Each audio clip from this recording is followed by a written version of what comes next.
Right now we're in the studio, day 1,060,000,000. This is my album, Waiting for Carmine. Yeah.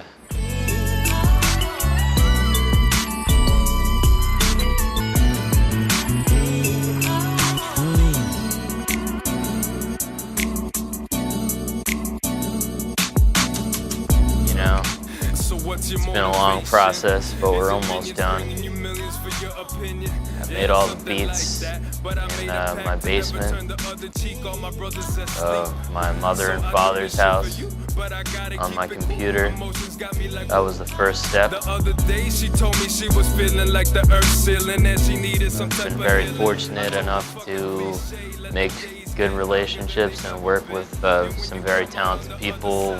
Boris has been kind enough to lend his talent and his time to this project, you know, and shout out to all the rappers that have been on the project so far, you know, because this has been an enormous collaborative effort, and it is so far from just my solo album, you know. If it wasn't for Percy P, this album wouldn't have happened either. Walking down Sunset Boulevard with nothing to do, and I happened upon the Key Club. This dude in a big jacket selling his CDs comes on the stage, and he's Percy P, and he's fucking rapping his ass off. I met him, I said I'm a producer. I was an up-and-coming producer at the time. I don't know why I called myself that, but whatever. I brought him up to the apartment, and I hand him the headphones, and I'm playing him beats off of my computer, and he's like, yeah, all right, save that one for me. We recorded a song together, and that became Merciless Manuscript. Started playing drums when I was 6 years old.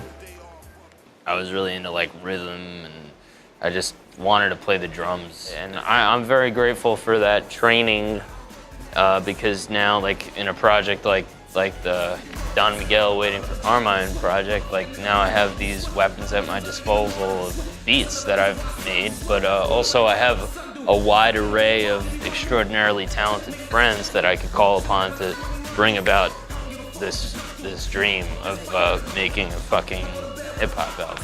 Take all of that away, like, I'm a fucking fan of hip-hop music. Like, and this is the music that I want to make right now and that I'm really into. And like, that's it. It's not trying to be cute. If you know me, if you hang out with me, like, I've been on a fucking hip-hop binge for like 3 years now. I've always liked it my entire life. When I was listening to the Mars Volta every fucking day for 3 years, I made an album that was like in that vein, or in the vein of the Chili Peppers, or Queens of the Stone Age, or Bob Marley, or fucking James Brown, or like, you know, that shit came through. I'm not that original of a fucking musician. It's filtered through my life and my body and my mind and my circumstances. Like, that's just like anybody else who makes music. There's like a simplicity that gets associated with like hip hop music that drives me up the wall. Like, some of the hardest shit I've ever worked on sounds so simplistic to a person. I'm not trying to be like, yeah, this is my hip-hop album. Like, look at me, like I'm doing a No, I'm making fucking hip-hop music that will fuck you in the ass and fucking kill your family. All those things come into play with the album, and also just, you know, being at the bar, working, waiting tables, wondering what else does my life have in store, and trying to take the reins of my life and just, you know, put all of my waking moments when I'm not working and not worrying about things into just creating this music and just striving for what I believe I can achieve, you know. And for the rest of my life, I'm going to look back on this experience of making this album and really just cherish it.